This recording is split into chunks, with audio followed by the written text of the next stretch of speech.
All right. As I type for you guys to see already, today's discussion will be around the importance of parents working together cohesively to build an interconnected network of, um, I don't know, shared responsibility and peace for the sake of the children involved. Is a lot of stress is put on kids. That's kind of what I want to talk about when we talk about that piece. But we're going to talk about that. We're going to talk about preparing for the holidays alone, given the nature of COVID-19 and its impact on the society. Whether you've been impacted by grief and loss, and that's the reason that you're now going to be celebrating alone, or if it's like a regular thing for you, and this time of year kind of brings you kind of like a bah humbug feeling because everybody's out there doing their own things and they're so happy celebrating with people, and you're just not one of those people that are, you know, connected with everybody on the outside. I think that a lot of times people happen to be introverts, and being an introvert is one of those things that will definitely kind of create a space for lack of connectivity or an increased connectivity to others. And it doesn't necessarily mean that you're isolated from everybody else. I think there is a difference between isolation and needed space.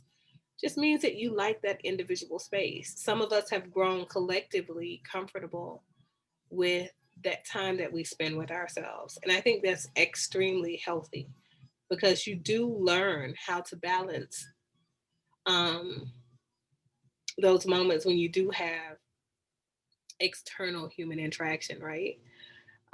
So, yeah, we'll talk a little bit about that. And we'll also talk about maladaptive means of coping with the increased amount of stress associated with what I have termed COVID-19 quarantine syndrome. So, I think that those are really, really good topics. And I will try to get to some of the questions that are still lingering that I haven't gotten to from the couples and individuals that have submitted questions for the past couple of weeks. So here we go. Why don't we go ahead and get started? So, for those of you who are seeing my face for the first time, um, and I'm a new face for you, I am Dr. Lakianda Jefferson, and I am a psychotherapist. Um, here in the Atlanta area. I like to consider myself more like a life psychotherapy consultant because I do so much when it comes to wellness, you know, whole body wellness from your brain to the extremities of your body. I believe in holistic wellness. I believe in whole body wellness, like I said, in fitness. I feel like you have to do what it is that you need to do to keep yourself mentally fit. And that requires some honest self reflection sometimes, um, processing spaces sometimes. And that's what this is for. And a collective network of people that you can really call a support system. And we're definitely going to talk about having an effective support system as we kind of get to the last topic, the maladaptive means of coping with the stress during this time. So let's talk about the importance of parents working together during this time of the year, given COVID-19. Where should I start, right? So many kids are currently experiencing heavy stress due to exposure to uncertain circumstances. And so that looks like you're not sure whether or not you're going to be in a brick and mortar school tomorrow. You're not sure if you're getting the grades or getting the credit for you being logged into school when you're doing school at home online.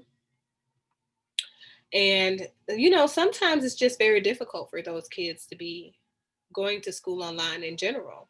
Online school isn't for everybody. I think that we have to remind ourselves that, human interaction is a component that contributes to a child acquiring a valuable education in all areas of life. Because those, I guess, psychosocial pieces or aspects is what I think helps kids to move into a place to where they are now, I guess, thriving to do better instead of just learn the basics, right? So there is a difference in surviving and thriving. Kids are going through stress related to that. And then you also have the stress that is related to the uncertainty of the times, whether or not they'll be able to go outside and make friends again, and play with other kids. Many of the school systems, however, and that's the really interesting part for me, um, naturally have created a system where kids are wearing masks initially, and then they're not wearing masks when it's time for them to be out and amongst other kids during recess. So, I want to kind of tread a little bit carefully because I know a lot of practitioners are losing their licenses and things like that and being canceled and all of that for talking about not wearing masks in public and all this stuff. Here's the thing, it's quite cold now. And so, whereas you could have been very protected before when it was warmer outside, you're seeing the influx of the numbers of COVID-19 increase simply because now you don't have the heat index factor and humidity combined together to stage off and kill the virus before it makes it to you when you're outside, and they're outside as well. And so COVID-19 is a pretty aggressive virus that still is very effective in the cold during the cold season, as you can kind of see. The thing is, there's so much mixed insight. So in a perfect world where everyone is wearing a mask, everyone, literally, all the time, which is basically impossible, right? Because people have to take the mask off to eat, blow their nose, okay? And they're breathing into the air then. In a perfect world, though, one could easily say that wearing would be easy to slow down or prevent the spread of COVID-19 as long as people were socially distant from one another naturally. I want you to think about everything I just said, take it all in. Those are a lot of factors that have to be at play in order for you to say wearing a mask is advisable, right? And nobody likes their rights being taken away from them and being alienated from freedom of expression and that kind of thing, and the freedom to do what it is that they want to do, and they're not incarcerated. And so I think that we have to take that in consideration too when we're thinking about what people are doing and how we're putting into practice the what's that we're doing, in order for us to be, how you say,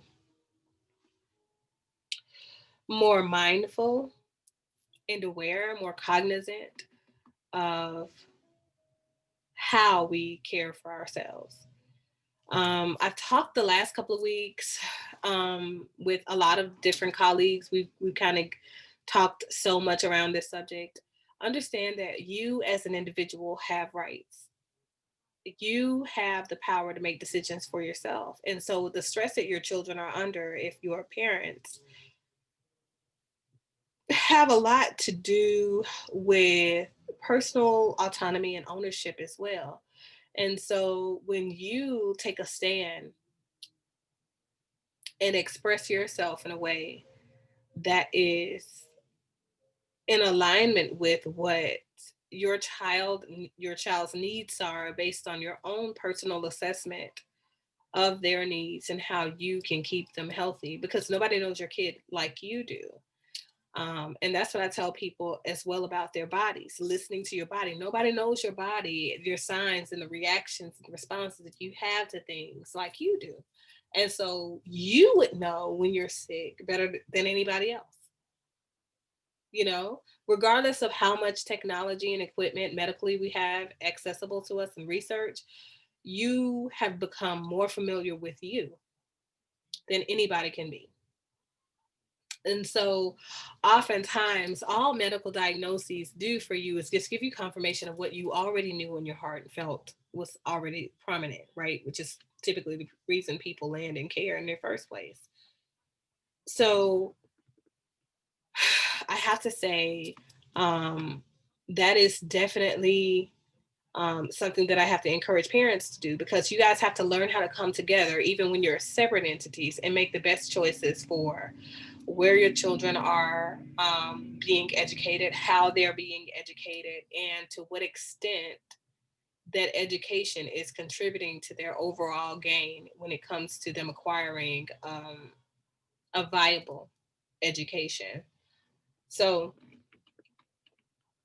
you do that by assessing your child's needs, having periodic conversations with them around COVID-19, safety measures.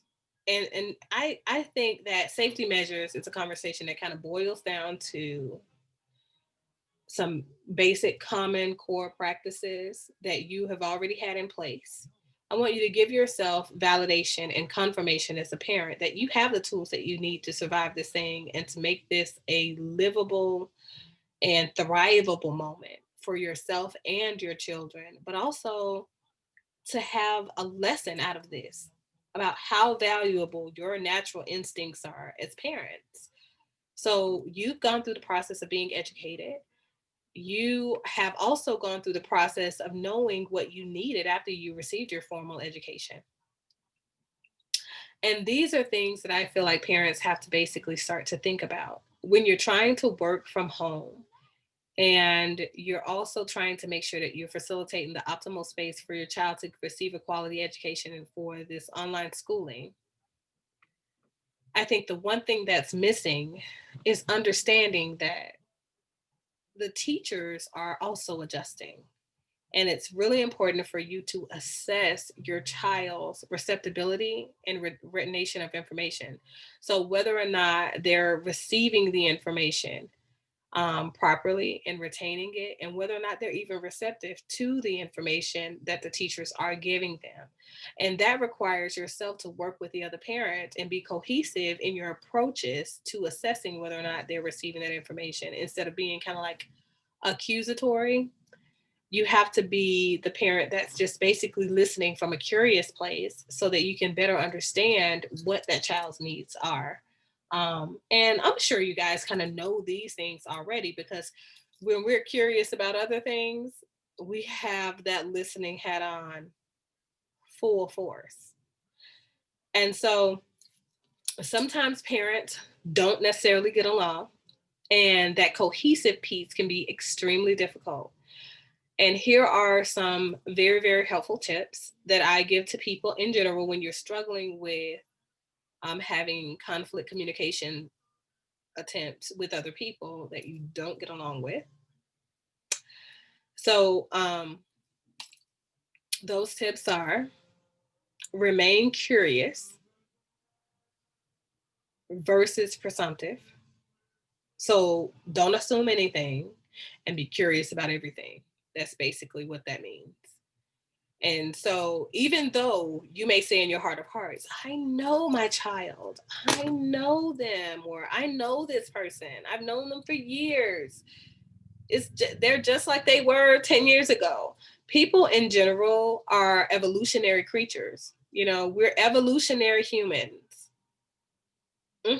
So we're constantly in a state of evolution. We're growing every single moment of our lives. And so our growth is inevitable and our maturation is a choice. And I talk about that. That's kind of like my saying. But what I mean by that is that people choose as to whether or not they're going to learn from the lessons that life affords them. And the way that they learn from those lessons has everything to do with them and nothing to do with the people around them. Has nothing to do with how much you think you understand those people, in other words. So children, even though we think, oh, well, they're too young to understand this or that, there are a lot of things that they understand by way of observation, exposure, and some of those things from what we call attachment tethering. And so I would like to invite you to be more curious about what your child is getting by way of you communicating through those conflict situations and understandings with your child's other parent, whether they are the non custodial parent or the other parent in the house, and you guys are just having friction and disagreements.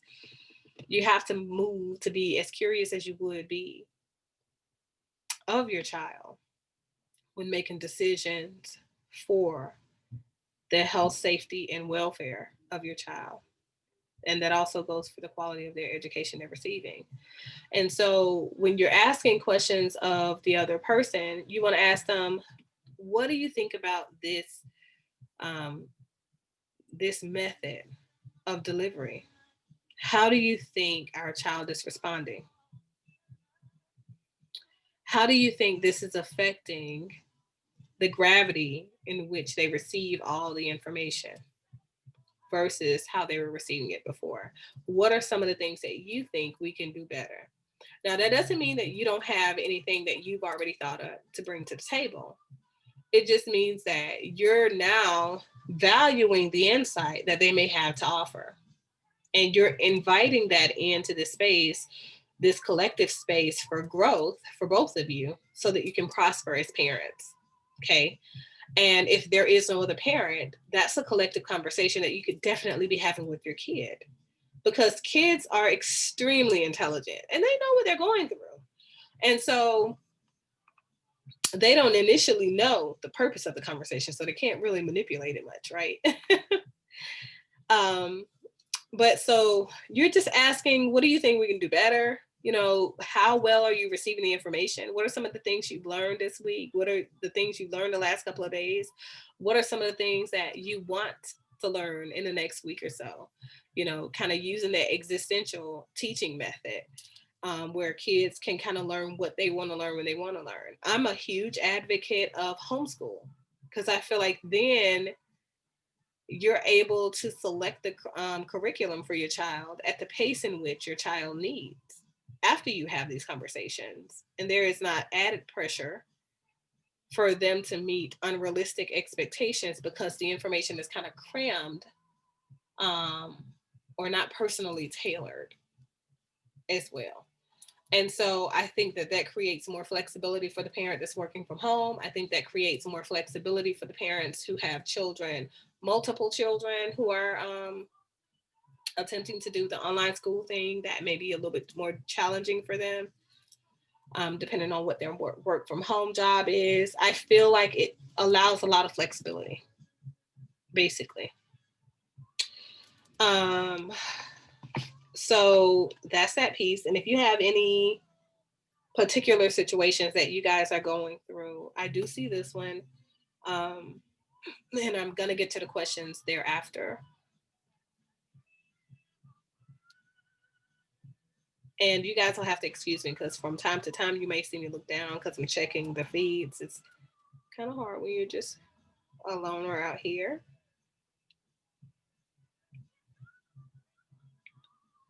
But so that's that piece. I'll get to the questions at the end. But so that's that one. And the next one is preparing for the holidays alone. So, as I mentioned before, some people simply have this time of the year to themselves in general. So they don't typically share this space with any other person for any particular reason. And so they're just alone because they're just alone. And so what that looks like is I spend every year by myself. because I've, made a conscientious decision to protect my peace, or for whatever reason, to have some time to reflect and just be by myself. And those kinds of people during this time face a lot of ridicule. And then some of them have a couple of moments where they're faced with the options that they gave up in order for them to protect their peace. And, sometimes you have that kind of moment of regret, um, and might make you feel a certain way. I think that it's totally important for you to validate all of your feelings. Know that all of your feelings are valid. However, it's also important equally for you to rationalize them. So, our thoughts, emotions, feelings, you know, those things sometimes will get the better of us. And I feel like they get the better of us when we fail to give ourselves space to simply be whatever we are, right? And then space for us to understand ourselves better. If you understand yourself better by way of doing some honest self reflection and getting very intimate with the reasons that you do the things that you do, you'd be surprised how much creative energy you come up with that allows you to expand beyond even the potential you felt you had for yourself when you first embarked on the journey. And so, what I like to say is that many of us struggle during this time of the year, even if we have decided to go ahead and have this time to ourselves, with the idea of what it means when you're celebrating the holidays alone. And these are the people that I'm talking about that are optionally doing it. They've opted out of being with family. They've opted out of being with friends. They have them. They're there. Or you may not have them. You may not care.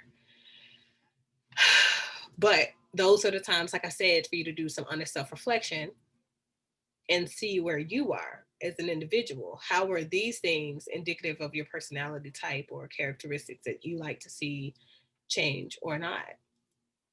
And so sometimes your personal level of autonomy is stifled because you're not at a place of acceptance and realizing that there's something more that needs to be done. But I feel like sometimes we have to be very honest with ourselves and say, you know what, maybe, I am a little bit withdrawn. Maybe I am a little bit depressed. Maybe life isn't what I expected it to be. And I'm currently going through midlife crisis or an adjustment or something. Especially now, I think we have to be extremely careful and extremely cautious with ourselves now because COVID-19 puts you in a whole different mind space. Because even if you've never dealt with anything else that was off kilter or knocked you off kilter, now you are. Period. Even if it's just as little as you being affected by the fact that everybody's being kind of bullied or, forced in some states to wear a mask while in public. And so, I don't know. You have to be very honest and say, okay, well, this has affected me in whatever way it's affected you, and find feasible means for you to come to grips with what the change is, how the change came about, and what things you need to do or practices you need to put into place in order for you to become a better version of yourself during that moment of time. And for right now, it would be this moment of time. So that's for the people who are celebrating voluntarily. And so for the people that are involuntarily celebrating the holidays, and the holidays look different because of grief and loss, or you're coming up on the anniversary dates of family members that you've lost and things like that. Trust me, I myself have lost a tremendous amount this past year, but also, celebrated the anniversary of losing my basically ex grandmother-in-law. And it just, I felt like she was a tremendous portion of my life, for a very, very long time. And when you've known somebody 20 years or so, more than 20 years, I think at the 10-year mark, they definitely impact you in a whole different way than people that are kind of like fly by nights or in and outs, seasonal folks.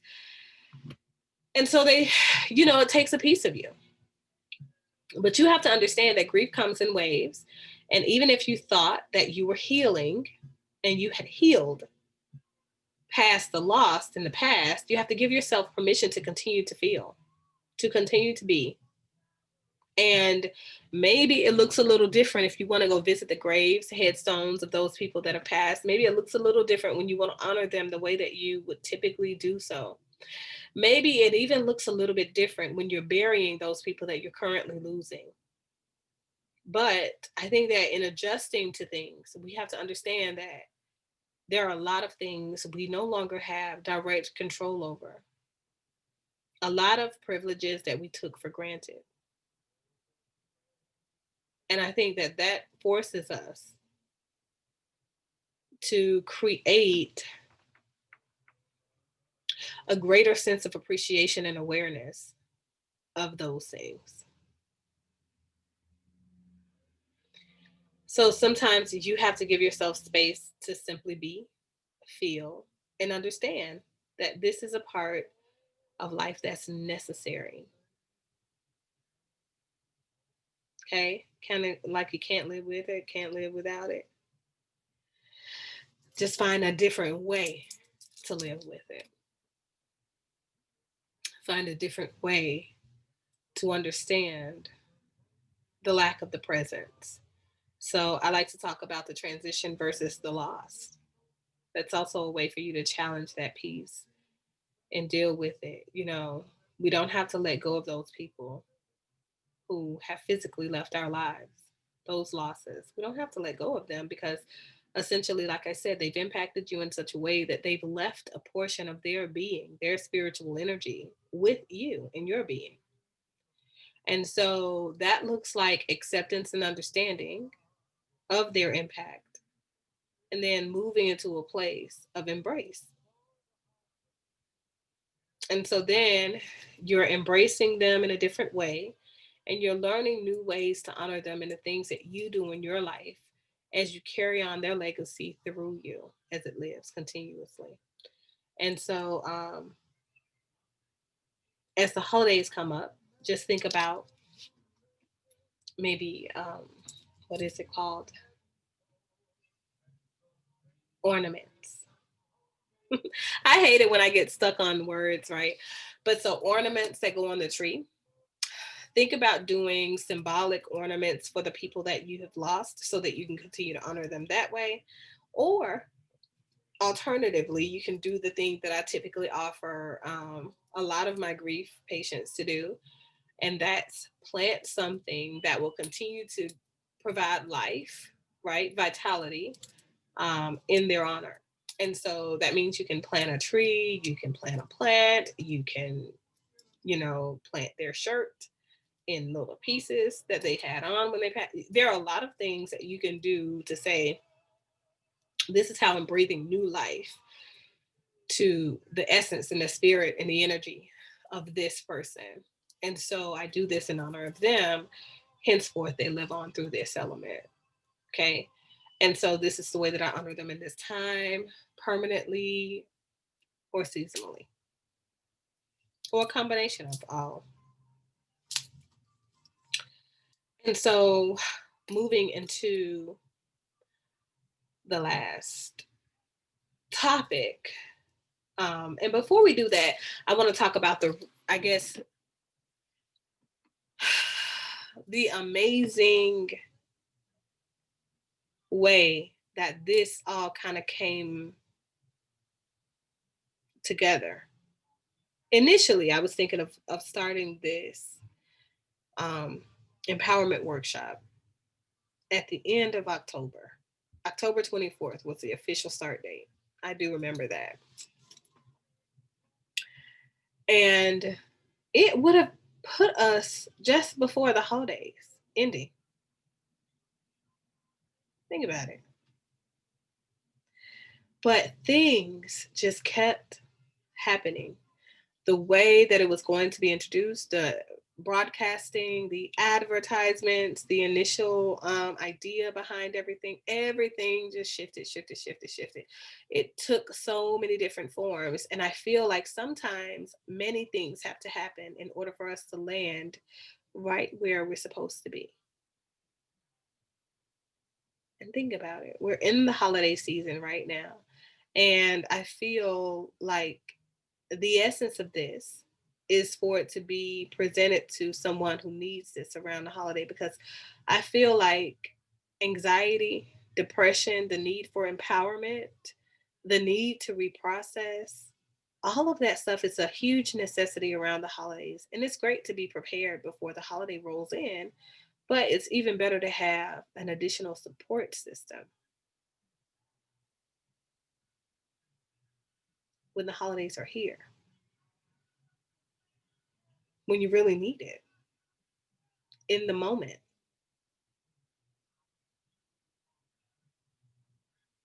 So I hope to be able to be that for you guys. And I'm so thankful for Megan and for Marquita for sticking this thing out with me. I know Tammy would have been here this week, and I do apologize because I did forget to send you the information so you can log in. But I'm honored to be able to provide this to you guys, this space. So I think that that's also something that's necessary to being able to combat the huge cloud of negative energy that sometimes comes along with grief and loss.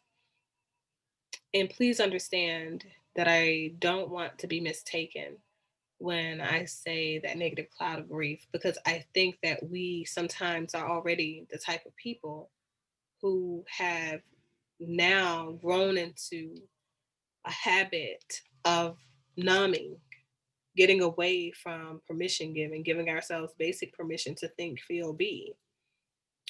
And so, what that means when I say that is us refusing to give ourselves space for that permission to be granted. And instead of the numbing piece, sometimes we move into a place where everything we see, everything we come up with in our minds becomes tainted with this energy of I cannot because I don't have, or I cannot because my life isn't the same, or I cannot for a number of reasons. But I want you guys to feel empowered to be able to do all of the things that you want to do, all of the things that you feel that you need to do for you. But more importantly, I want you to be able to give yourself just the basic permission to continue to feel. And yes, I'm looking at your messages. Um, so it's very necessary for you to give yourself that permission to be okay with simply feeling and simply being who and how you are, so that you can continue to thrive in life and you can continue to give yourself the best versions of you that you can give to you, so that you can be the best person for the people that are depending on you as a part of their support networks. And so that's my piece on the grief aspect of things. So it's okay to feel pain, because pain is an essential emotion. We feel it, and that's okay. It's okay to feel sad. That's an essential emotion. It's okay, and we all feel it.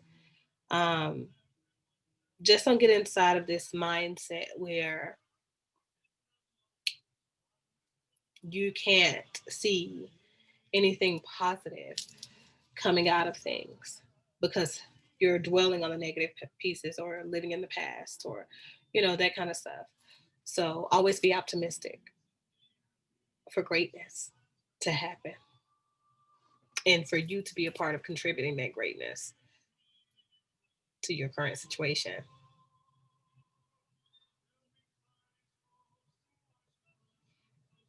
Just reading another message from London. And shout out to London. I hope that you feel better. Trust me, I know what you're going through. Just make sure that you're increasing your vitamin C intake. Get yourself some of that immunity aid ordered through the what is that, Instacart. It's a necessity. But so moving into maladaptive coping, because I feel like that's a huge one, and it is so heavy.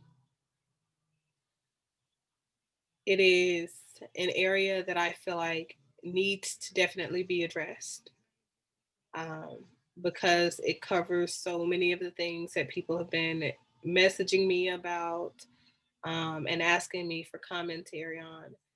Understand that it's really important for us to take 100% ownership of our contribution to sometimes that negative atmosphere that is created when we just look the other way, when things are happening in the societies that we live in and we're not directly involved, right? But those people in our communities are directly involved and placed in harm's way when those things happen. But so that's more or less the violence, gun violence, numerous deaths. There's just so much happening right now that that has me floored and very sad, because like I said, that's one of the main reasons that we're down a clinician today as well. Um, we have to take ownership, I think, in our communities, in our society, for the atrocities that we as human beings, you know, commit against one another. I think that there are so many angles to solving the problem. And I've heard so many people ask about what I think about the Democrats getting office and whether or not Kamala is coming up with viable means to introduce, you know, um, better gun laws and gun control and that kind of stuff. Like I said last week, understand this: when these kids are being murdered on the streets, when these people are losing their lives to gun violence, they're not going through the process of legally obtaining a weapon. They're not even old enough to do it. And I can guarantee you they're not trying to create a paper trail by going on the internet and buying it either. And so common sense says gun control laws, that type of regulatory authority is not what we need. We need community societal reform from a cognitive stance. We as a community need to take accountability, and we need to teach better methods and means of resolving conflict to our children. We need to embrace one another more often and become more familiar with each other in a way that allows us to accept and love and honor the differences that we all have from one another. And I think that when we become that type of community, I think that that's a more effective means for us gauging that gap, when it comes to what they're needing. And the most important thing that I'm seeing that can improve the conditioning of our children, of our young people, of our society in general is creating space for the proper maturation of a moral and ethical compass. Um, I don't know the ages of you guys, for everybody, but I do know that back in the day when I was coming up, you were forced to go to somebody's church by an elder, grandparent, parent, whatever. And this was a means to an end. Okay. Parents and grandparents and caregivers back then had a direction, and they understood the responsibility that they had to their children. And they took it with great pride. Integrity was a thing that our society was built upon. And now we're in a society where scamming is the next great thing for these young people. And we stand back and don't say anything because they're not our kids directly. We don't say anything because they're not scamming us directly. We don't say anything because our society, our culture, intercultural factors say that snitches get stitches. These are the things that we have to deconstruct. These are the areas that we need to improve when it comes to conditioning the people, the human beings that we are putting out into society, because I feel like this is an us issue, people issue. So sometimes we have to do and have conversations that may be very uncomfortable for us or very difficult for us to take ownership of or accountability of the impact in which we have when we're connected to people. But connectivity allows you to be a larger imprint in a person's life where experience is what they need, right? And wisdom and insight from that experience is what they need, and you have to provide in that moment. And so I feel like when we become that kind of person, we increase our odds of eliminating the maladaptive means of coping that causes the increased gun violence that leads to the numerous amounts of deaths that we've seen. I feel like Atlanta has been flooded. Marquita is in Louisiana. And like I said, I can only imagine what she's going through because there is a ripple effect that is associated with this gun violence and us losing our family members to on-street gun violence due to disagreements and that kind of stuff, or people not being able to regulate their emotions properly. So we have to be more cognizant and aware of the fact that outside of the law, there are ethical and moral things that we go against when we commit these atrocities, and also ethical and moral atrocities that we go against and we commit when we ignore what we've seen.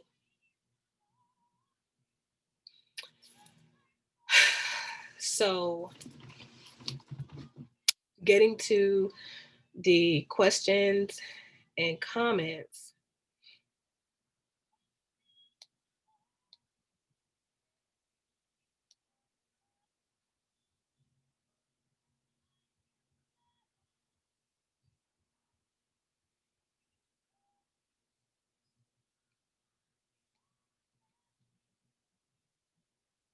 Okay. Um, Good afternoon to you guys. It's just so many. It's a lot of the good afternoon components. So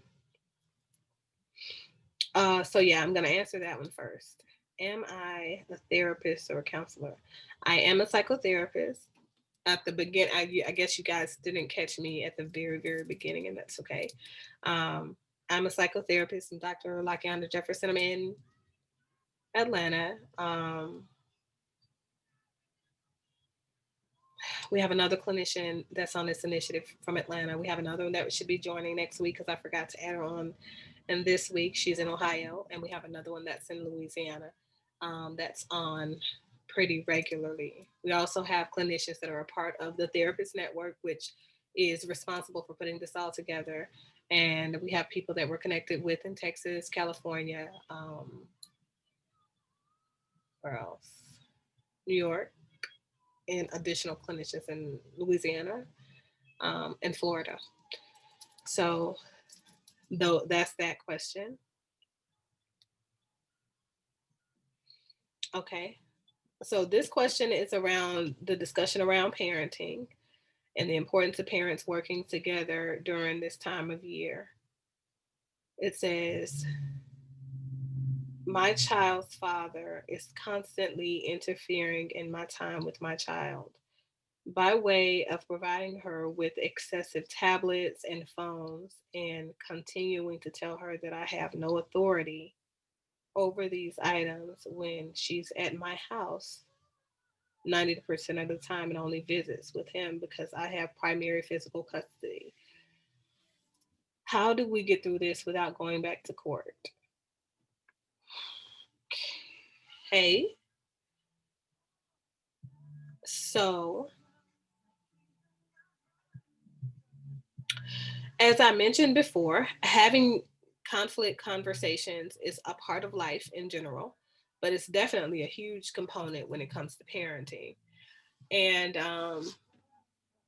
personally, I'm an advocate for blended families because I feel like it just gets rid of all of the chaos that we as human beings naturally create for ourselves when we don't have a blended family.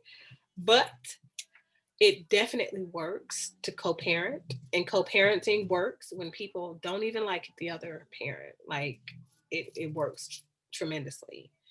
um the first thing that I'll say is understanding, giving yourself an understanding of what parentification is, and parental alienation is. And oftentimes the parent who is not the custodial parent or primary custodian of the child, oftentimes that parent thinks that only the parent that's in the home primarily with the child can alienate the child from the other parent, and that's not true. Parental alienation happens on both ends of the spectrum. The parent that's always questioning the kid, parentifying them, that's what parentification is.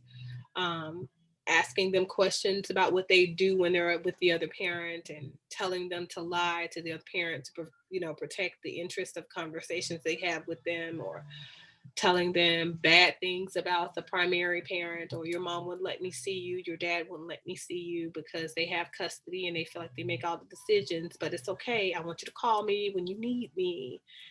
Nobody has the right to take your things because I bought this. All of that kind of stuff leads to parental alienation because you're still bad mouthing the other parent. You're still putting the child in triangulated situations to where they're having to side with you versus the other parent. They're having to find ways to placate or just people please in order for them to be accepted in your sight in this space. And then they're having to figure out what personality or what face they need to put on to go back and be accepted in the other parent's eyes as well. And they're trying to honor what you say and keep those secrets. And so that means that conversations with the other parent may look kind of weird when they want to disclose or want to have particular conversations about how was the weekend with you. I want to tell you that we went to a horse park, or I want to tell you we went to a chicken farm and saw chickens. I want to tell you we went to a petting zoo and saw all these animals. I want to say that, but my other parents said, don't tell you anything about what we do together. And so that makes that conversation very, very difficult when the other parents just basically asking a basics general question for conversation starter. And so what I recommend is to understand and educate yourself fully on the elements of what parentification is, that piece about you talking to your child, using them as your confidant and friend instead of you staying away from those conversations that are inappropriate for you to be having with your child because they're your child. Not about age, but you're not, you're having those conversations you shouldn't be. Also, prevent yourself from future casting and living in the space or the energy of the other parent. I think, like I said about the conflict communication piece, be curious about everything and don't be presumptuous about anything. That rule applies. So, even if you know them like the back of your hand, I can read and I can tell you what he's doing from 8 o'clock in the morning to 9 o'clock at night, honey, because I know him and we live together. That's great. I'm glad you know them.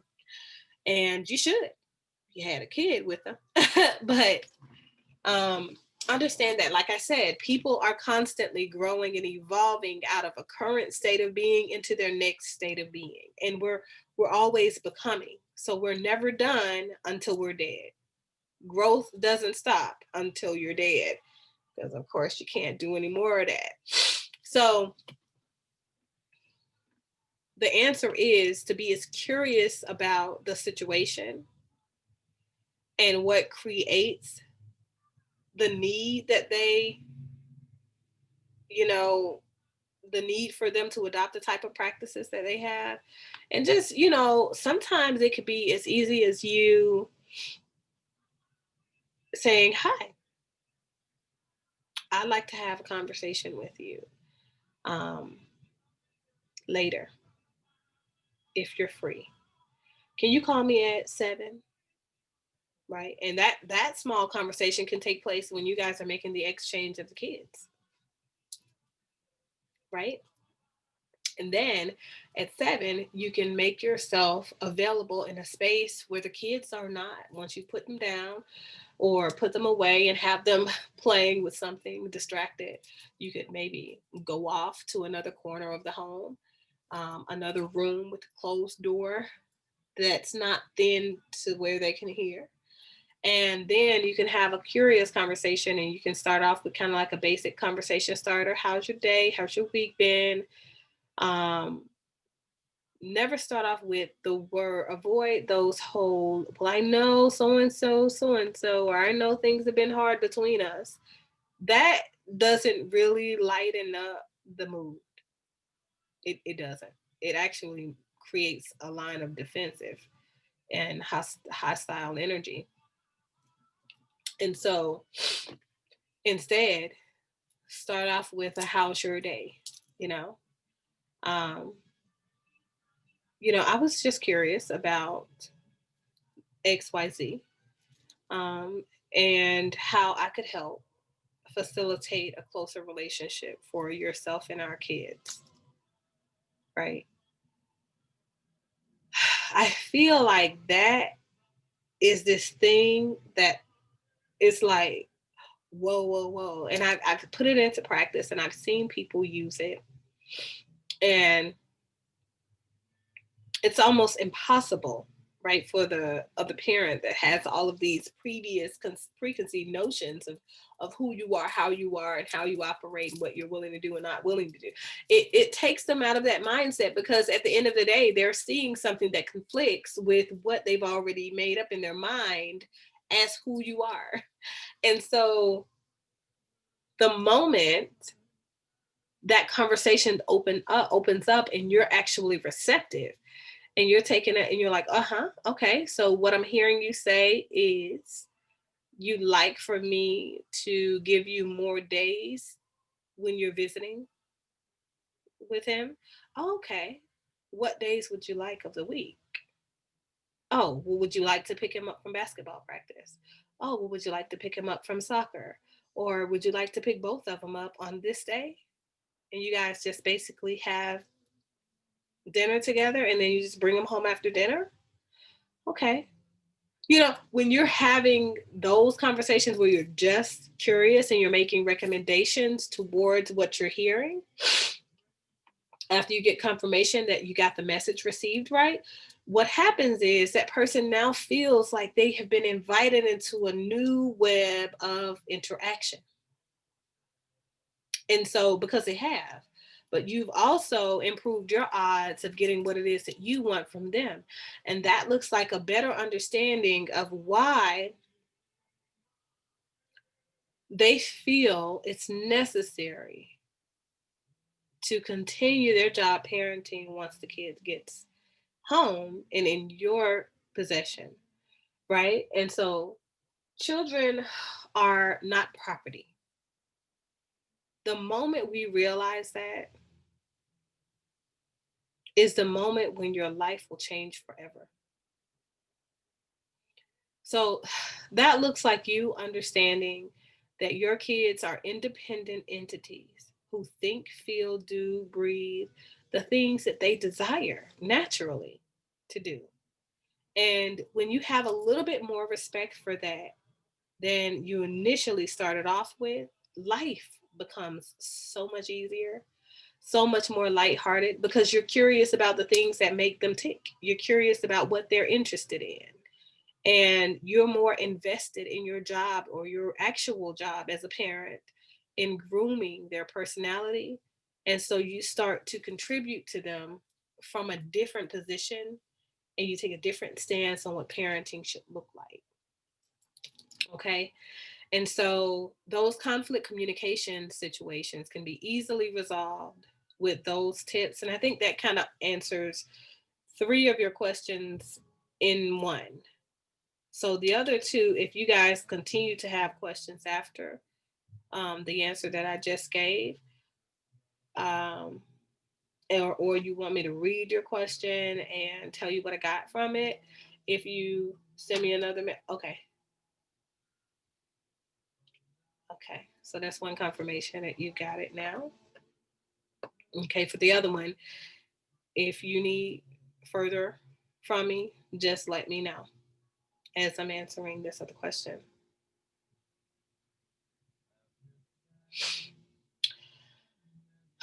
Okay, so this question says, I lost my wife 4 years ago and I still haven't started to date. What is the best time for me to start dating?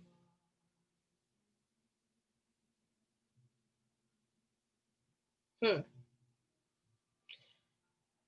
Well, I think that's a kind of difficult question to answer from the outside for a couple of reasons. It's a good question, though.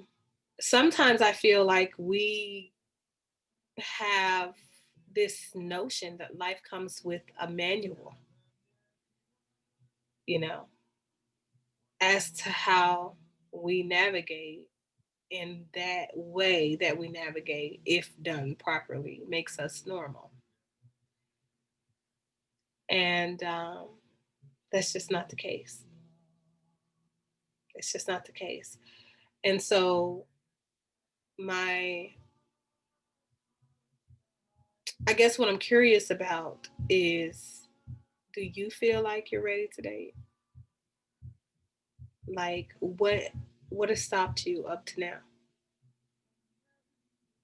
That's my question. And then I guess I can better help you. Once you answer that question, I'll be able to give you a better answer, because the general answer, the general consensus is there is no particular time associated with losing a loved one that you were married to or dating, and you re-entering the dating field. Do you understand? So it's kind of like a case by case thing. Okay.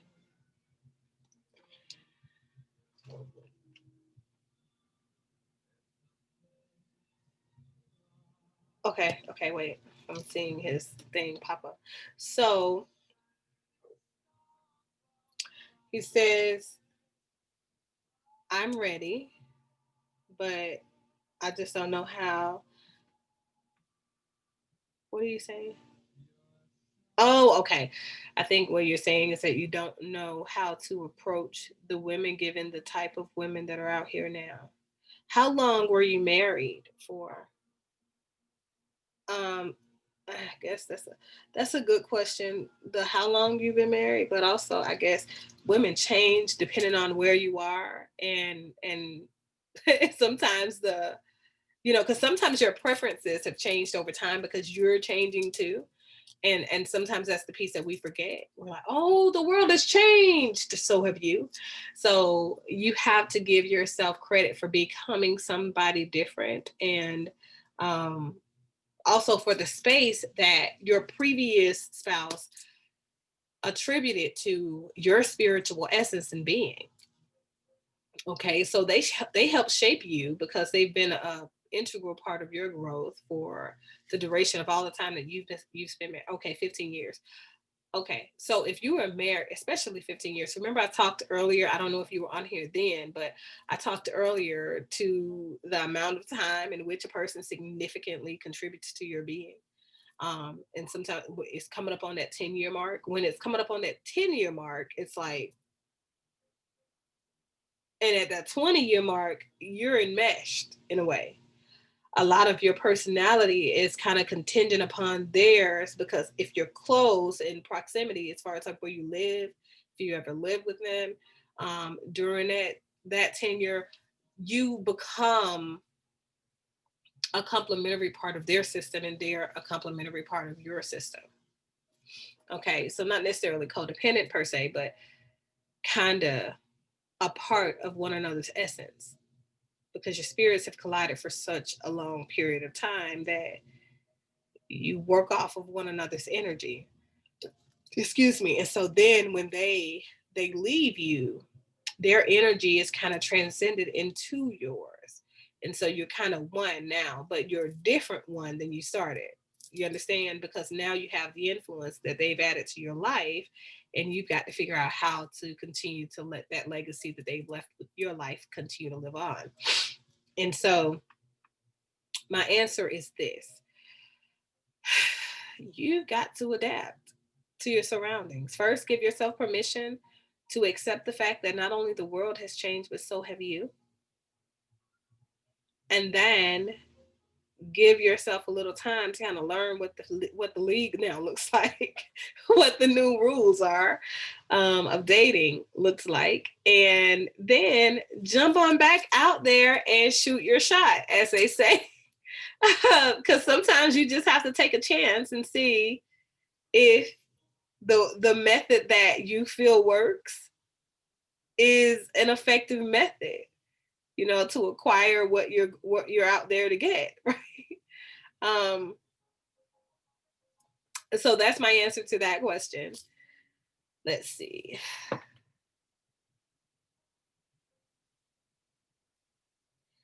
And you guys, let me tell you something. I really, really, really think it's better if you send me the questions on the thread. Well, no, probably not, because I still will have to go back and forth.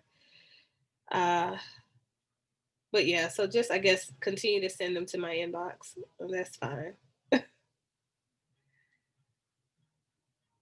Okay, so this is a good question, I feel. Has anybody said anything about the fact that anxiety and depression sensitivity has to do with maladaptive coping piece?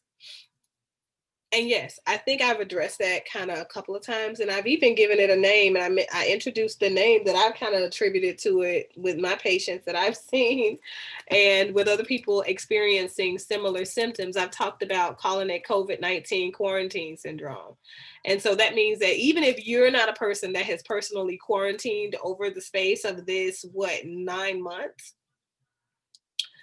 there is an impact that COVID-19, quarantine, isolation, restrictions from government, joblessness, wearing masks, there is an impact that this whole event has left on your life, and it's changed the way that you receive the world. And it does tend to make you more anxious, overly anxious, more depressed if you're finding yourself in total isolation for period after period with false negatives or false positive test results, and you kind of obsessed yourself with a mindset that you need to continue to test, because a lot of people are struggling with that. And you have other people struggling with the idea of mask wearing. Is it, really scathing the numbers off? The numbers are still rising and things like that. Or you see a person get really sick, and they're a person that have personally never went outside without a mask on.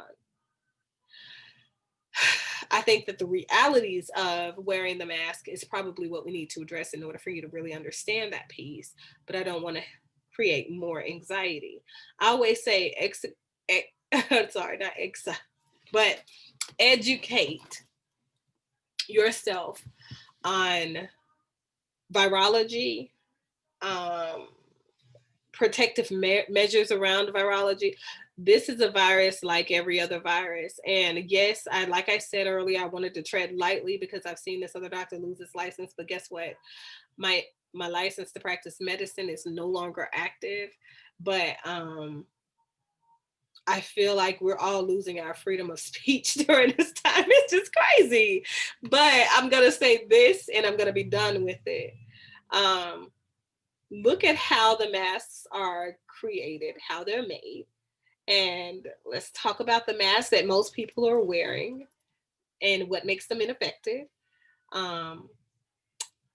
Educate yourself, do some research on the masks themselves. What is it that makes masks effective? What is it that creates a safer environment for people when viruses are released? And I think it was terrible that this doctor, I think he was in Ohio. Don't misquote me though. Or Oregon, one of them.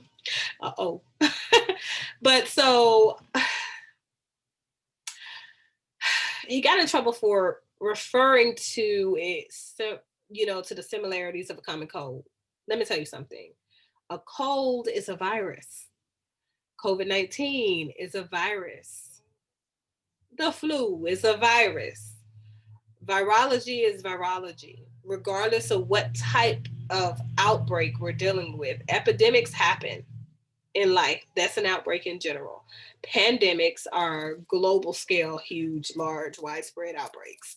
So that's the only difference. It's still a epidemic and we're still dealing with the virus. I think that you have to just look at the basics of it and understand that this is politicized in so many ways.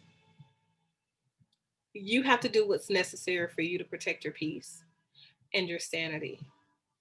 Anxiety is real.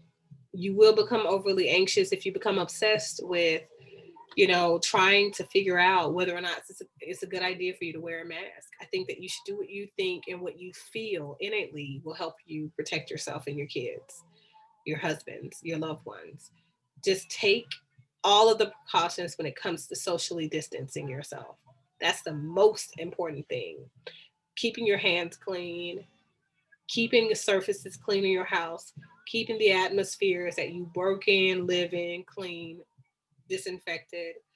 And more importantly, keeping away from people because you don't know what cooties they have. Like I tell you, don't bring your coronavirus over here. So whatever your germs are your germs. Even your healthy germs are still your germs, okay?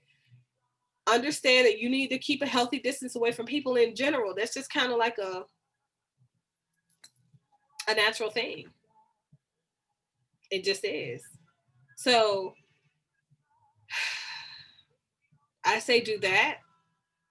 And we have to normalize the fact that anxiety is definitely something that we are going to be left with having to deal with because COVID-19 is a stressor on top of the various stressors that have contributed to people being overly anxious and frustrated and angry and reactive emotionally, and has contributed to, like I said, people having maladaptive coping mechanisms because they don't know what else to do.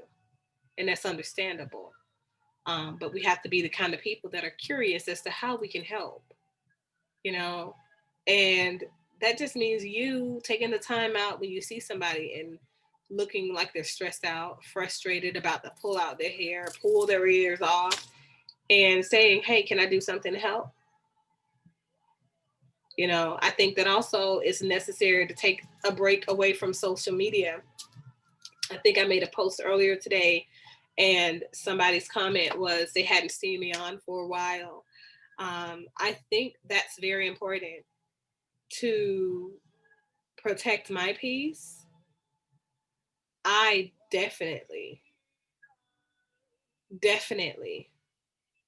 stay away from social media when I need to.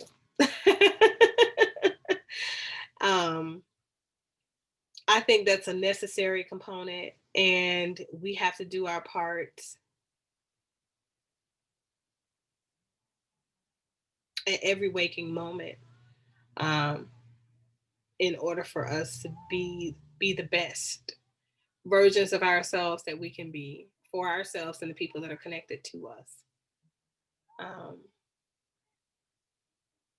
I'm reading another comment now.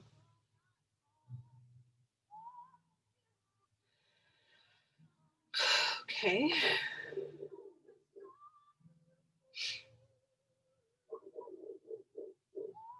Okay. So this comment says, I have struggled with suicidal thoughts for the past 10 months,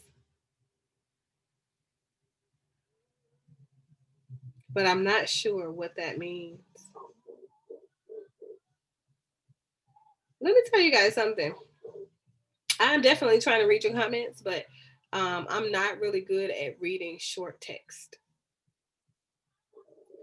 But I'm reading, I'm doing my best. You're not sure what that means.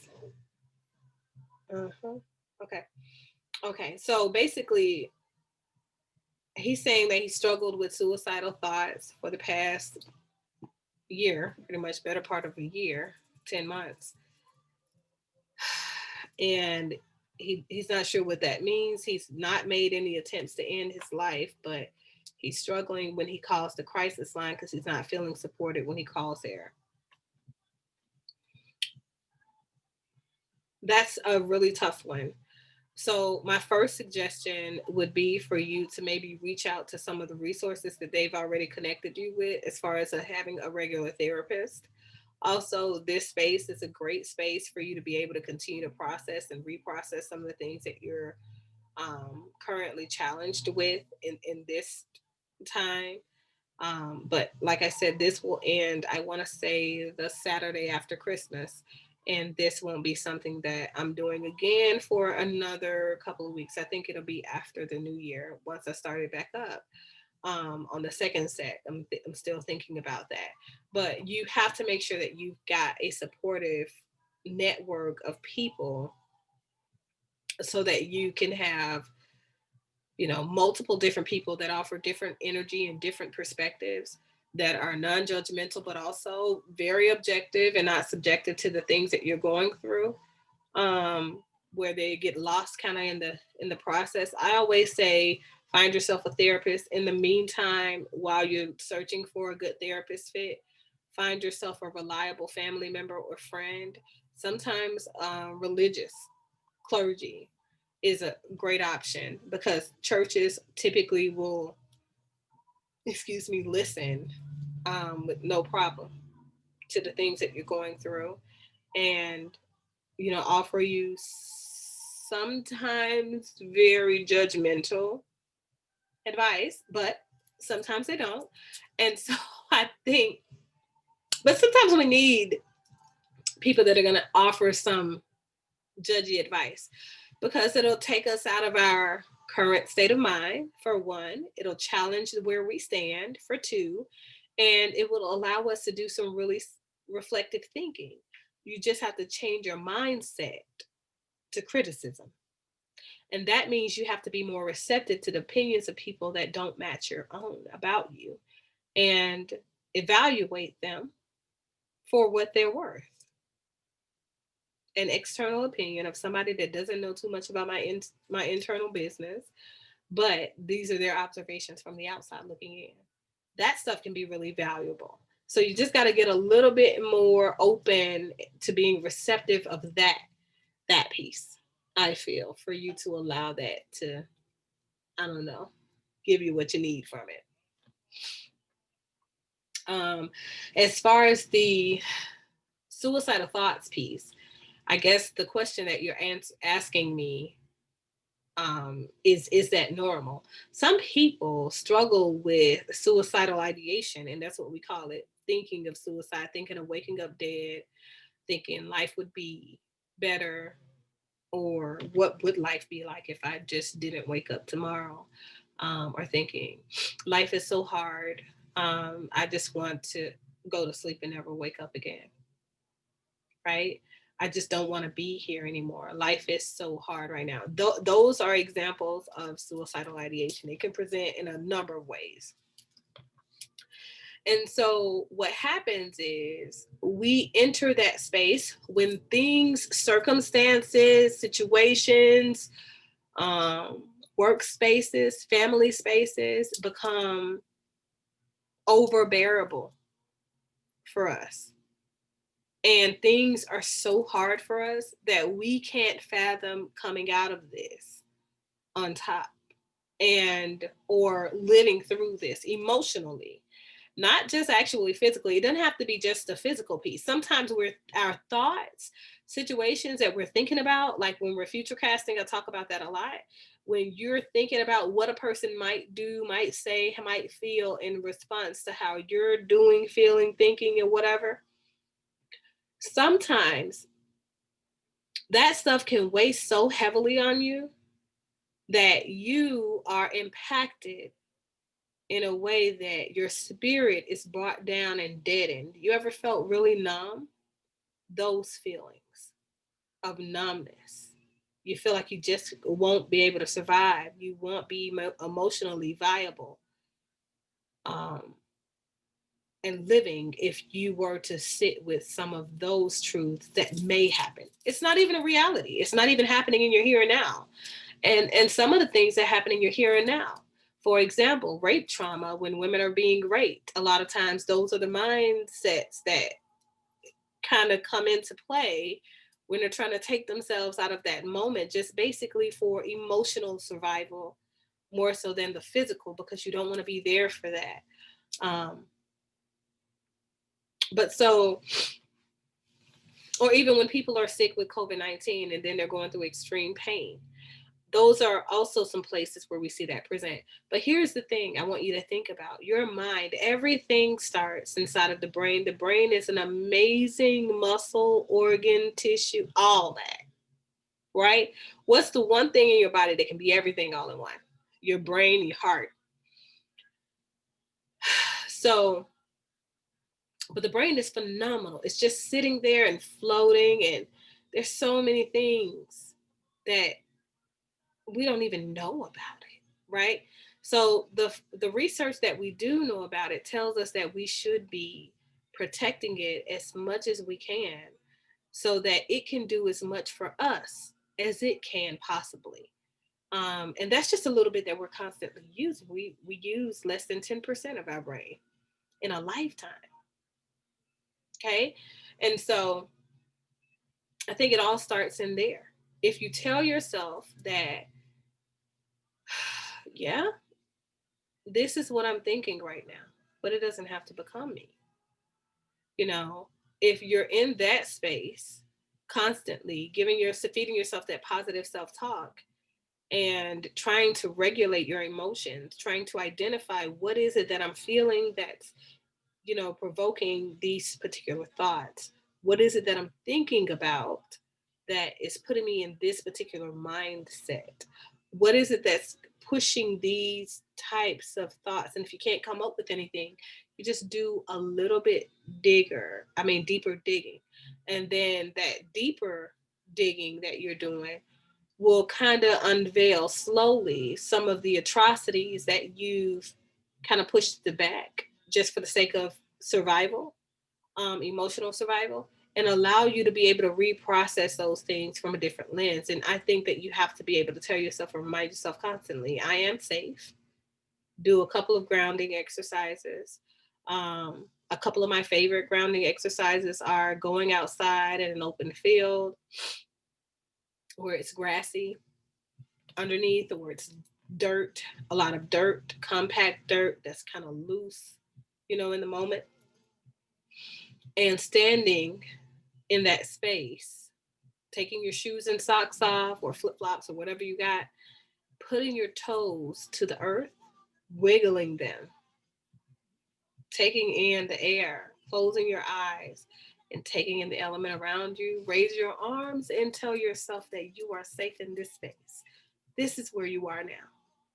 And you're not in that space where you're re-experiencing or revisiting that event that feels very much like it's in the here and now, because trauma has no real understanding of time and space. And so when you go back there, remind yourself that you're grounded, you're safe. You're just looking to see what you can take from that experience so that you can process it in a different way and use the empowerment elements that you grabbed from it and bring it into this space. Keep yourself grounded. That's one of my favorites, but also like focusing the attentions on things in the room around you. If you can't go outside, you know, asking yourself questions about things. I wonder how that feels. I wonder what the texture of this particular thing is. What'll happen when I drop it? How heavy is it? You know, is it possible that I'll drop it? While you're still processing and revisiting that memory that causes that trauma response in your mind and your body and that kind of stuff. That takes the trauma experiencing away, because now you're reprocessing it, but you're doing so and constantly having and introducing those very minute distractions that bring yourself back to a different sense of awareness while you're processing it in this space. But for more information on how to do that, you guys can definitely reach out to me, and I don't have any problem with going over it in detail. Okay. So hopefully I've gone into detail around better means of coping and giving you guys some viable options in order to scathe off some of that anxiety, and also the grief and loss question that I got in the parenting question, as well as your question around the suicidal ideology. And here's the thing, what I was saying when I said it's normal, some people go through their entire lifespans struggling with what they call brain pain. Um, but I think when we find reasons to keep us ambivalent, keep us tethered still here to this space or undecided on making the final decision, I think when we continue to find reasons to live and we continue to connect ourselves with viable supports, and we continue to think about all of the great things that are happening in life in general that we have not yet seized the opportunity to become a part of and are experiencing, excuse me, I think that when we do that more often, we open up real space and opportunity for us to become tethered to the world in a more meaningful way, so that we can continue to live and continue to try to define our purpose in our living. Because some of us are living, but we're not truly living until we really start to apply our mind power and learn the lessons that life is trying to teach us through our experiencing, because we're not giving ourselves access to enough experiences in general. So that's what I have on that part. Hopefully it helps. Okay. Are you seeing an increase in suicide attempts amongst young people under 13? Because that's what we're seeing here in my town. Okay. uh, oh, she said, I thought you would never get to it. And I was kind of, oh, yeah, don't worry.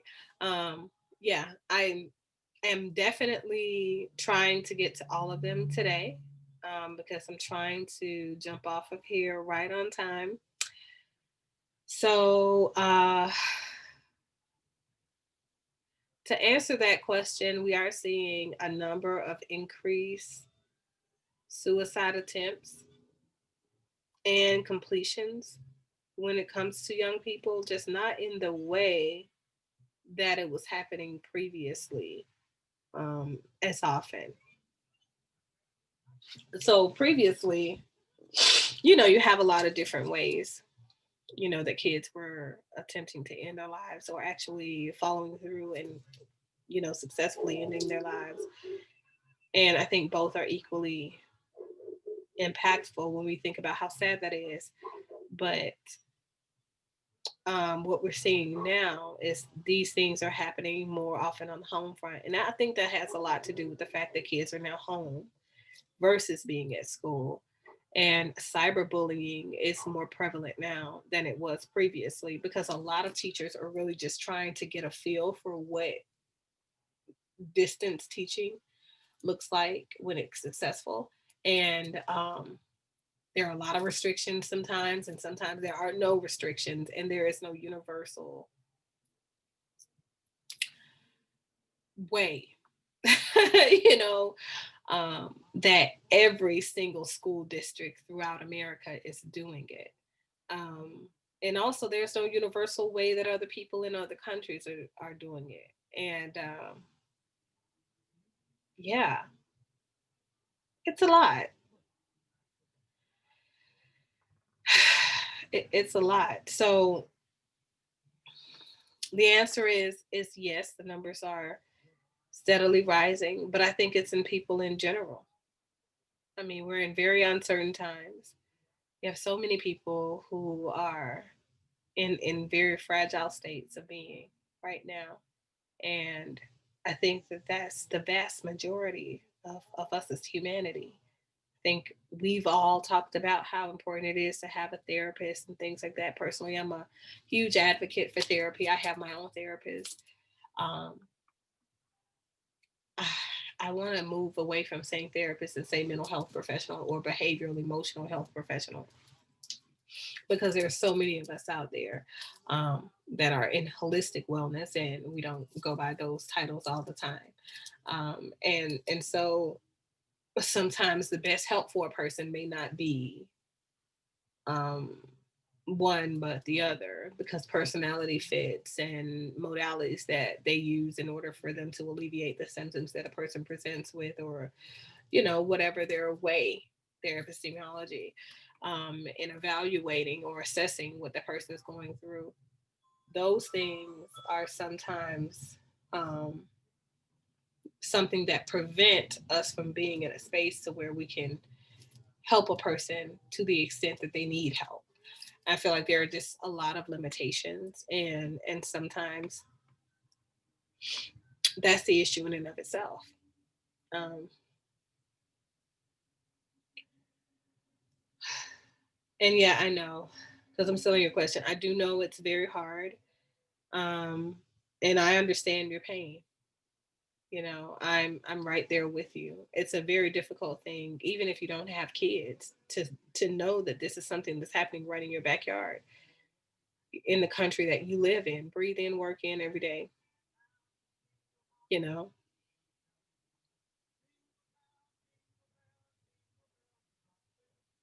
Okay.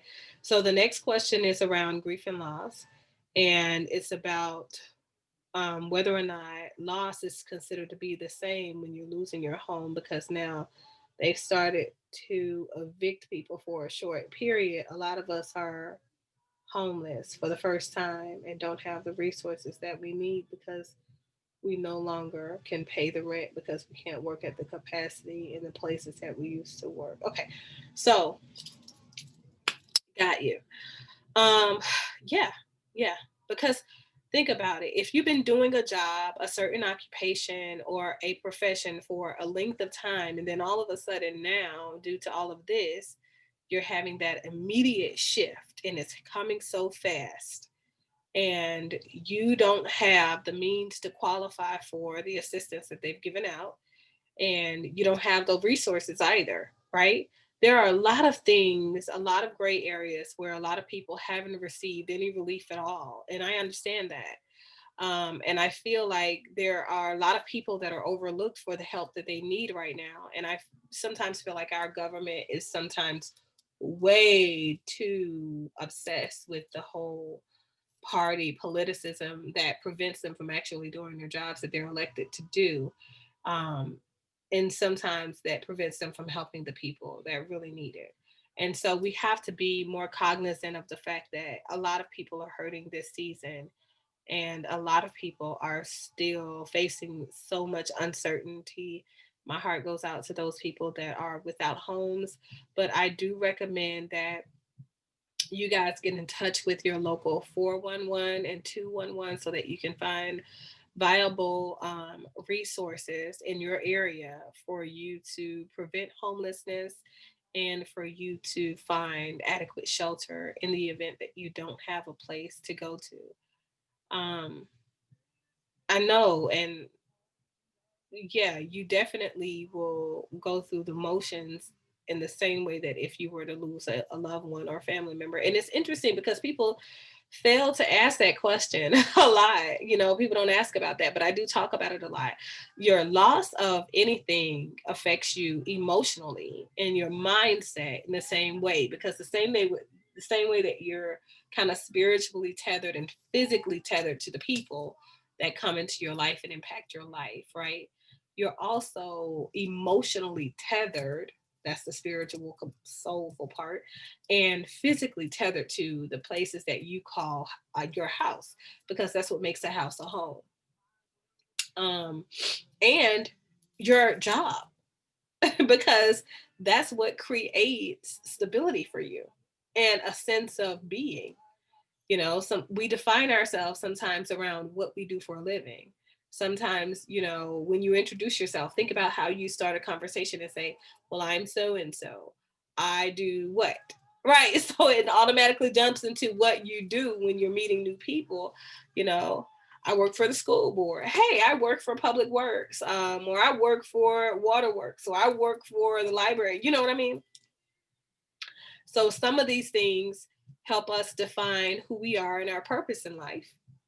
And because it does, excuse me, when we lose, excuse me, sorry, I've been up all day. It was an early morning for me, and a late night.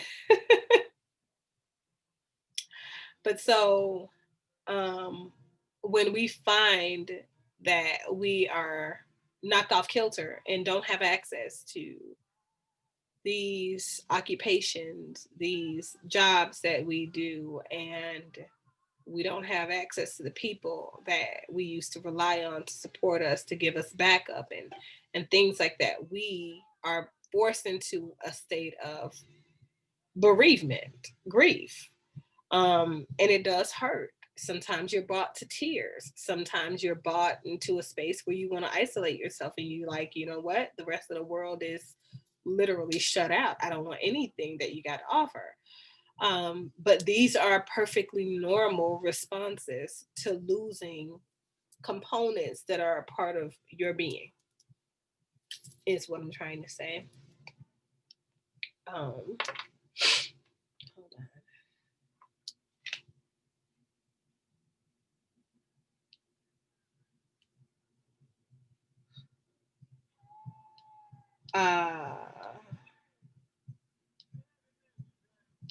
Ty is one of the clinicians that was going to be a part of this initiative at first. And she just messaged me, "Hey Ty, happy Saturday to you too. Conference is going good. We had a couple of hiccups, and so we're doing it this way, streaming it instead, and I'm doing the questions this way. So that's that.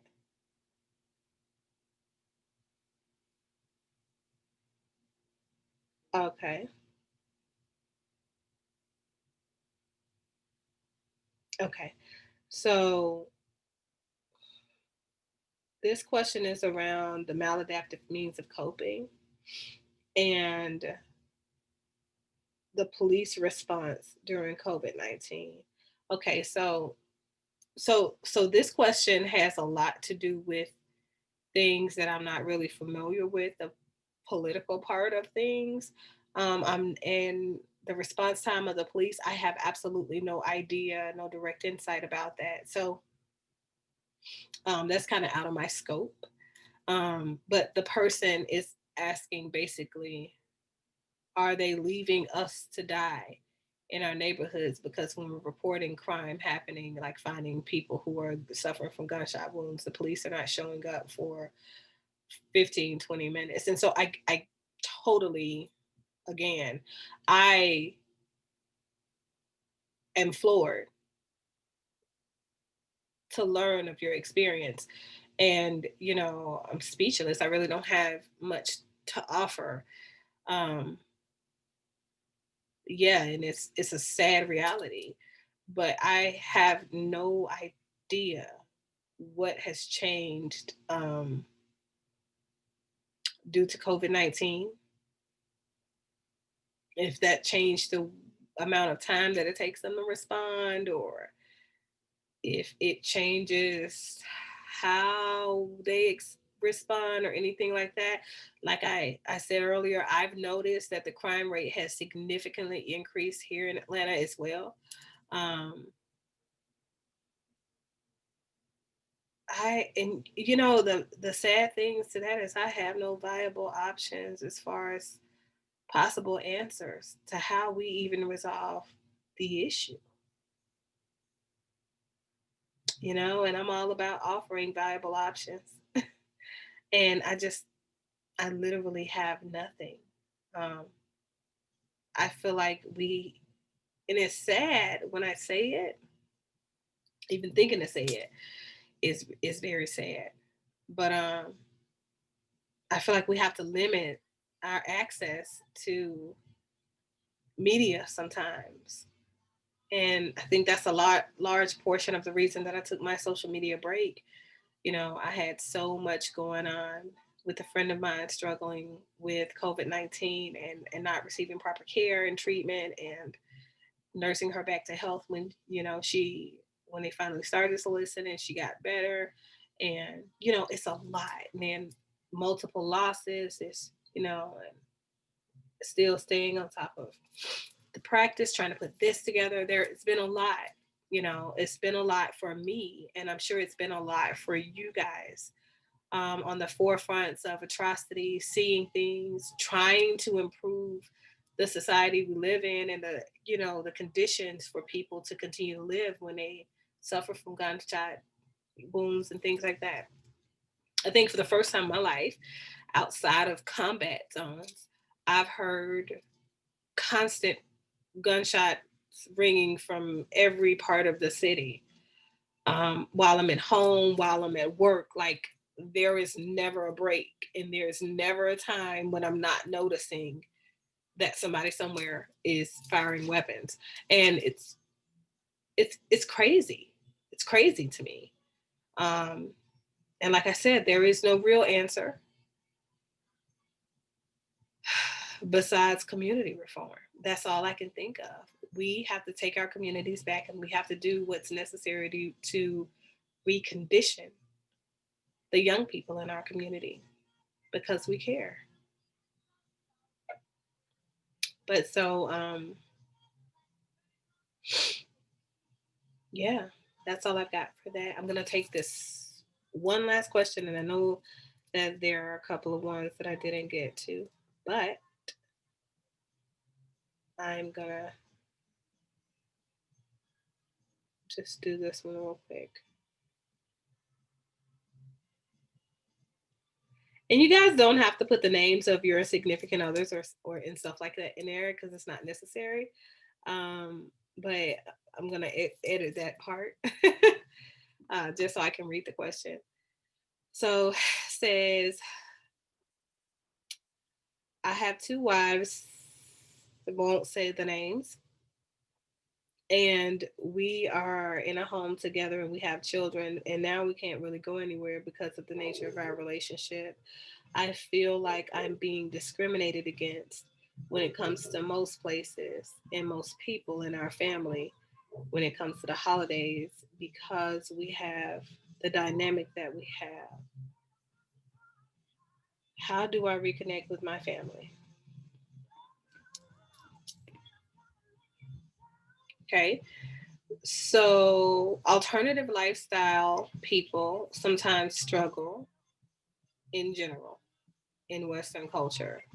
I'm just going to be honest. And if your family, I guess I'm curious, was your family disapproving of your relationship prior to COVID-19, or were they on board and then all of a sudden something changed? But I'll wait for you to answer me back, and I'll go ahead and answer the part of your question that's kind of the easiest. So reconnecting with family members, and seeking a new norm around connecting during the holidays, can sometimes be kind of challenging. That's just the reality of it. Even myself, it was a very different Thanksgiving. Um, I feed somewhere typically around 500 or more people during the Thanksgiving holidays. Typically, this year it was a couple of hundred people less, and it was just because I couldn't, get enough plates done, and things like that. It's just there is a lot. There's a lot that goes into that, and then trying to make sure everybody picks up plates while they have on adequate protective equipment, and having enough hands on deck. There's a lot of things that go into the process, and so I think Zoom is a fairly effective way. They did make it free for Thanksgiving. I'm not sure if they'll do that for Christmas, but that was effective a way for me to connect with my kids that weren't able to join, the adult kids that weren't able to come and be at Thanksgiving, because they had too much going on, too much extra people that they've been having contact with and stuff like that. I think that you have to do what you need to do to protect your physical and emotional mental space. And so that sometimes looks like, okay, I'm looking at your response, but that sometimes looks like being able to love your family from a distance, because you still have to live your life, and sometimes they're not going to be in agreement with how you live your life, or what you're doing in your life, or whatever. And so the response was, it's the fact that we don't wear masks when we're around each other as a family, and there's too many of us over here already, so they say. But before, they were fine. Okay. And so that's the thing. They may not be okay with the practices that you guys have at your house. Um, I'm not sure why that's an issue if you're going to socially distance yourself. But either way, I feel like sometimes we have to create a space that says that we respect another person's wishes, even though they don't align with ours, and we understand it. We understand where they're coming from, even if we don't agree. And then sometimes we have to already have a backup plan. Zoom, FaceTime. What's that other one from the iPhone?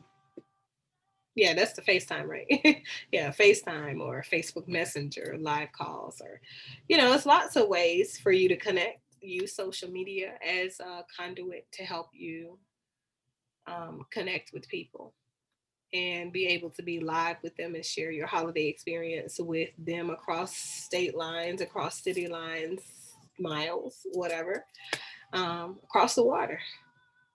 So I think that we have to do that. That's definitely my suggestion. Um, but yeah, education is the best way to prevent assumptions and anxiety around things and circumstances that you absolutely have no control over anyway. At any rate, we are upon the 6 o'clock hour. It's after 6, and I gotta jump out of here.